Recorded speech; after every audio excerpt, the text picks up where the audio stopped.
चंद्रयान 3 को लेकिन समस्ते एबे आवेगर सहित आछंती उत्साहर सहित आछंती। वास्तव में चंद्र को यात्रा प्रति एत आग्रह कौन पाई? पूर्व तो भारत समेत अमेरिका, रूस, चाइना, जापान समस्ते चंद्र को जाइछंती, किंतु यही चंद्रयान 3 को लेकिन सबुठी चर्चा कौन पाई? विश्व रे चर्चा कौन पाई? तेबे जह्नमामू विषय अधिक जानिबा एवं अधिक शुणा आम सहित अच्छा वैज्ञानिक कपिल जैन तांको सहित अधिक आलोचना करवा। वास्तव में चंद्रयान 3 को लेकिन समस्त मन में एत प्रश्न उत्साह कौन पाए? सर, आपको स्वागत है सूचना टीवी में। एक आम सवाल, चंद्रयान 3 चल रहा है, 1 में हम पहुंच गए, 2 में हम फेल्यूर हो गए, अभी 3 चल रहा है। ये चंदा मामा को लेकर इतना आलोचना क्यों हो रहा है? अगर चंद्रमा की बात करें तो चंद्रमा हमारे लिए एक हमेशा से ही एक रोमांचक ग्रह रहा है। चंद्रमा को लेकर हमारी हिंदी फिल्म इंडस्ट्री में कई सारे ऐसे बॉलीवुड के गाने हैं और चंद्रमा को लेकर हमारा धार्मिक जो विश्वास है वो भी बहुत ज़्यादा है। चंद्रमा को लेकर क्यूरियोसिटी हमेशा से ही है, क्योंकि चंद्रमा को हम अपनी आंखों से देख पाते हैं, लेकिन चंद्रमा के बारे में हमारी जो समझ है वो समझ को हम और ज़्यादा कैसे बढ़ा सकते हैं, उस समझ को कैसे हम प्रूफ कर सकते हैं, कैसे हम आगे लेकर जा सकते हैं। चंद्रयान शायद उन्हीं कुछ अनसुलझे सवालों का जवाब लेने का एक माध्यम है। जी। लेकिन इससे तो पहले मतलब अमेरिका जा चुका है, रूस जा चुका है, चीन जा चुका है, हम चौथे पैदान पे हैं, लेकिन इस बार भारत चंदा मामा से क्या इन्फॉर्मेशन लाएगा जो सारे विश्व को देगा? जी, इस बार जो हम चंद्रयान 3 की बात कर रहे हैं, तो चंद्रयान मिशन जो इंडियन स्पेस रिसर्च ऑर्गेनाइजेशन ने जो इसकी शुरुआत की है, चंद्रयान का एक फॉलो ऑन मिशन है चंद्रयान 3, चंद्रयान 2 के बाद चंद्रयान 3। और चंद्रयान 3 में जो अधूरे कार्य चंद्रयान 2 के रह गए थे उनको पूरा करने के लिए मिशन भेजा गया है। भारत ने हमेशा से ही चैलेंज लिया है, चाहे वो किसी भी सेक्टर में हो। स्पेस साइंस एंड टेक्नोलॉजी में भारतीय संस्थान स्पेस एजेंसीज ने बहुत ही अनूठा काम ये किया है। और चंद्रयान 3 में जो सॉफ्ट लैंडिंग की बात हम सब लोग सुन रहे हैं, चंद्रयान 3 का मेन टारगेट है कि लैंडर के द्वारा पहले सॉफ्ट लैंडिंग कराई जाए ल्यूनर सरफेस के ऊपर, और जब उसकी सॉफ्ट लैंडिंग हो उसके बाद हमारे रोवर और लैंडर के द्वारा जो भी साइंटिफिक इन्वेंशन डिस्कवरीज करनी है, साइंटिफिक जो इन्वेस्टिगेशंस करनी हैं, एक्सपेरिमेंट्स करने हैं, उनको पूर्ण रूप से किया जाए, जिसके लिए स्पेस एजेंसीज ने उसको डिज़ाइन किया है। जी। और एक बात है सर, ज़्यादातर जो आम स्पेसशिप हैं वो डायरेक्ट मून के सरफेस के ऊपर लैंड करते हैं, लेकिन इस बार सुनाई दे रहा है, मतलब इस बार हमारा मिशन है हम साउथ पोल मतलब दक्षिण मेरू जो है चंद्रमा का, वहीं पे लैंड करेंगे। तो वहाँ पे लैंड करने से क्या हमें हासिल होगा? चंद्रयान 2 में भी हम सभी ने ये देखा था कि जो हमारा टारगेट था मून की जो सरफेस के ऊपर जो टारगेट किया गया था वो साउथ पोल को किया गया था। साउथ पोल की अपनी एक खासियत है कि साउथ पोल में बहुत सारे क्रेटर्स पाए जाते हैं, और क्रेटर्स मतलब गड्ढे। उन गड्ढों में अगर आप देखें कि अगर कोई गड्ढा है तो गड्ढे के अंदर अगर आप जाएंगे तो हमें बहुत सारी जानकारियाँ मिलने की संभावनाएं ज़्यादा रहेंगी। चंद्रमा के मिशन में चंद्रयान 3 का जो लैंडिंग है वो साउथ पोलर रीजन में होना है, और जिसकी संभावना ये है कि उन क्रेटर्स में से लाइफ की पॉसिबिलिटीज़ हो, पानी की खोज हो, और जो मिनरल्स हैं उन मिनरल्स की बारे में और जानकारियां हमको प्राप्त हो सकेंगी। साउथ पोल रीजन की अगर भौगोलिक स्थिति की बात करें तो भौगोलिक स्थिति बहुत ही कठिन है, और कहा जाए तो बहुत ही ज़्यादा कोल्ड टेम्परेचर वहाँ पर रहता है। सूरज की रोशनी बहुत शैडोड है, बहुत कम है वहाँ पर, बहुत कम समय के लिए रहती है। तो इस मिशन के लिए बहुत बड़ा चैलेंज है कि उस पर्टिकुलर टाइम में जो इस मिशन की लाइफ बता रहे हैं कि एक ल्यूनर डे है, यानी कि लगभग 14 अर्थ डे के बराबर है वो, और उस टाइम में इस रोवर को, लैंडर को, इस मिशन को हमें एग्जीक्यूट करना है। तो बहुत बड़ा चैलेंजिंग पार्ट है और इस सारे चैलेंजेस को हमें ओवरकम करके साइंस की समझ को और आगे लेकर आना है। जी सर, लास्ट टाइम चंद्रयान 2 में हम फेल्यूर हुए थे इसीलिए कि हमारा वहाँ पे सैटेलाइट कनेक्शन टूट गया। मतलब सैटेलाइट कनेक्शन टूटा क्यों? अगर हम वहाँ तक जा सकते हैं तो साउथ पोल के जो इम्पैक्ट्स हैं उसी के कारण ये कनेक्शन टूटा क्या सर? आपने सही बोला।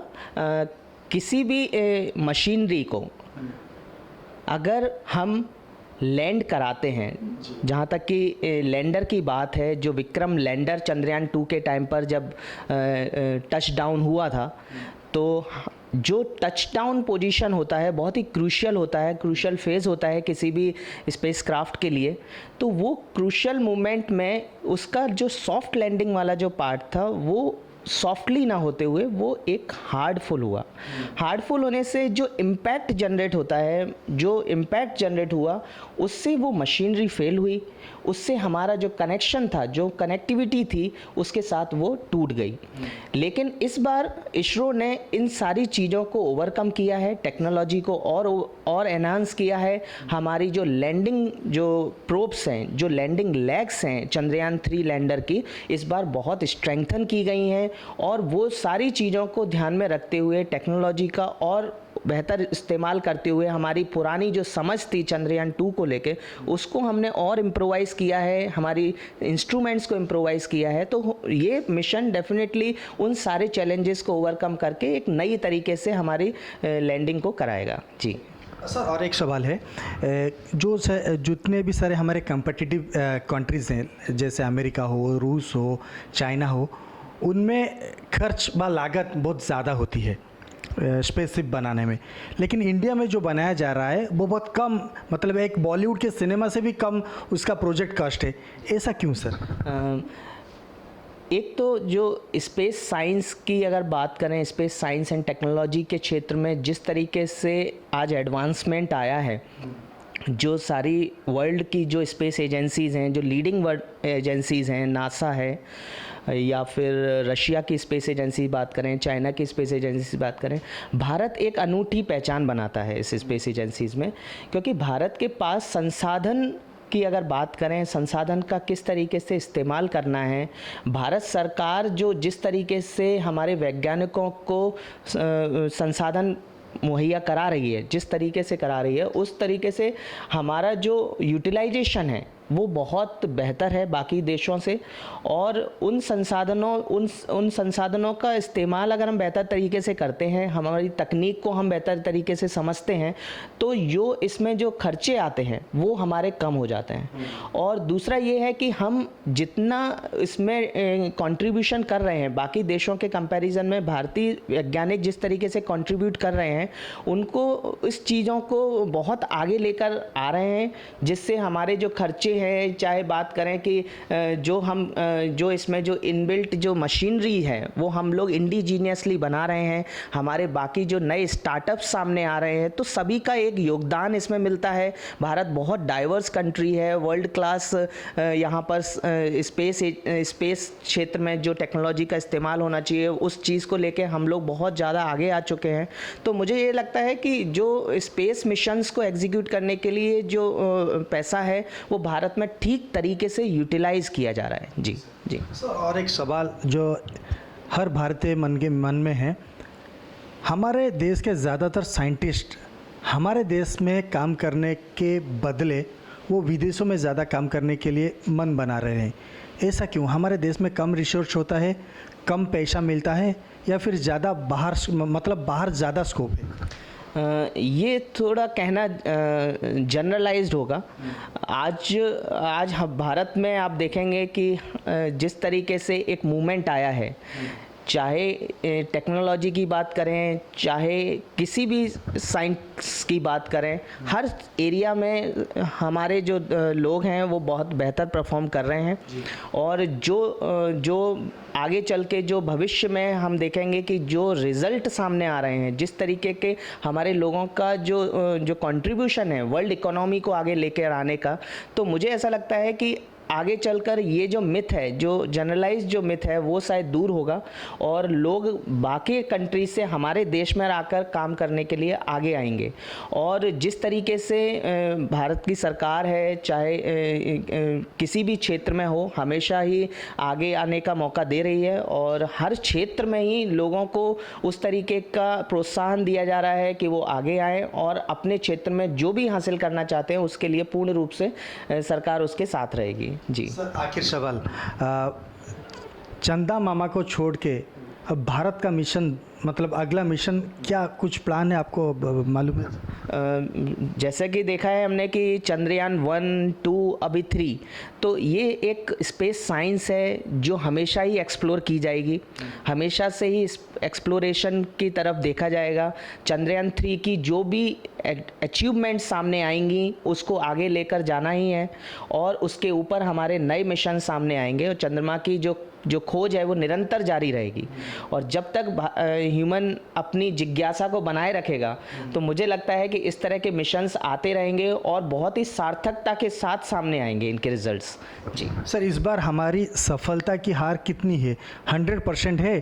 क्योंकि पिछली बार हमने बहुत कुछ सीखा, तो इस बार 100% कह सकते हैं? देखिए, परसेंटेज में विज्ञान नहीं काम करता है। अगर विज्ञान की बात करें तो मुझे ऐसा लगता है कि जिस तरीके का लॉन्चिंग के समय पर जो 14 जुलाई को जब श्री हरिकोटा से जो पिक्चर हमारे सामने आई, जो वैज्ञानिकों के चेहरे पर जो खुशी थी, वो एक आश्वस्त करती हैं आम आदमी को कि बहुत मेहनत की गई है, बहुत सारी चुनौतियों को बहुत अच्छे से हैंडल किया गया है और विज्ञान में सक्सेस और फेल्योर लगा रहता है। अगर फेल्योर किसी भी तरीके से सामने आता है तो वो भी एक नया सीख हमको देकर जाएगा। और मुझे मालूम है कि स्पेस एजेंसीज जिस तरीके से आज हर चैलेंज को लेने के लिए तैयार हैं, तो भारत इसके लिए पूर्ण रूप से तैयार है और ये मिशन हम इस तरीके से भरोसा कर सकते हैं हमारे वैज्ञानिकों के ऊपर, ये बिल्कुल सफल होगा और नई हमारी अनसुलझी जो कहानियां हैं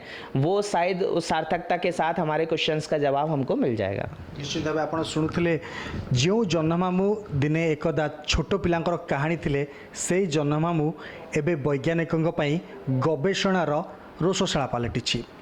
जदि चंद्रयान 3 संपूर्ण भाव सफल होउछि ताहेले एटा केवल भारतर सफलता नुहे, पूरा विश्वर सफलता हम। एइथिपई आमे कहूछु कारण जो सबू तथ्य चंद्रयान 3 आमको देव से तथ्य पूरा विश्व पाई खूब उपयोगी हम और आमर आशा, आमर भरोसा, आमर विश्वास जे आम भारतीय वैज्ञानिक निश्चिंत यही चंद्रयान 3 रे सफल हेबे। भुवनेश्वर कैमरा पर्सन धीरेन सहित राजेश सामंतराय, सूचना टीवी।